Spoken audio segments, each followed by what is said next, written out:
Hello everybody, thank you for joining me. Today, if you're listening on Monday the 22nd, is the day when the Prime Minister is going to outline the roadmap through which he's going to lead the country out of the grip of the pandemic into a new future, certainly into a future with less restrictions.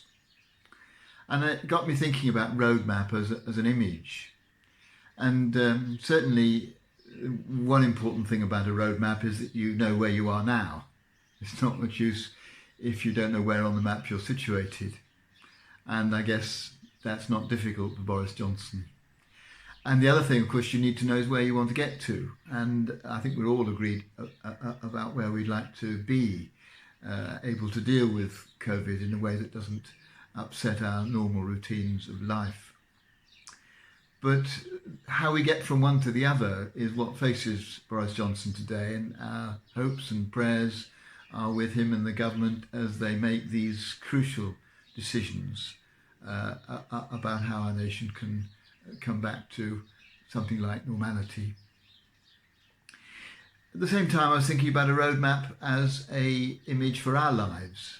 And again, I think we start very much from the point of having to work out where we are, who we are, trying to understand ourselves and know what goes to make us who we are and what makes us tick.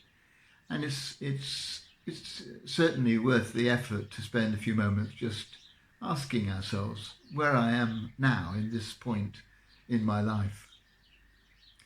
And then, of course, we also helpfully have an idea of where we want to get. Not perhaps in a great deal of detail, but the kind of things that we would like to be part of the lives that we lead as we go into the future.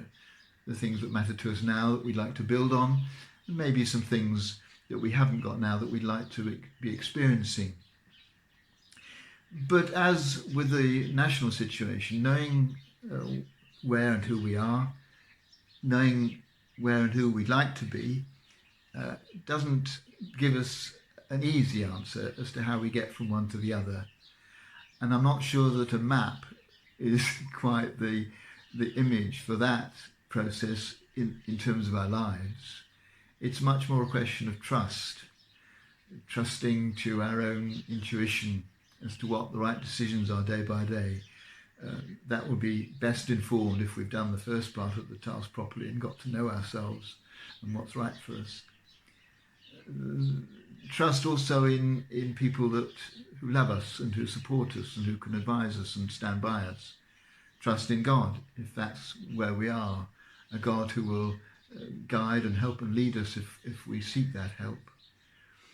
But we don't know what the future lies in store, and it isn't as though the routes that we can choose are straightforward. It's a question of daily making decisions that cumulatively take us forward in the journey of our lives. And so today, as we think of the country and the Prime Minister and the government and the important decisions that they make, so we too look at our own lives. And as we move forward, some consciousness of where and who we are now and where and who we like to become, we allow the step-by-step, day-by-day decisions that we make to influence us. And we seek God's help and the help of those who love us in knowing how to make those decisions and what's right for us in each moment.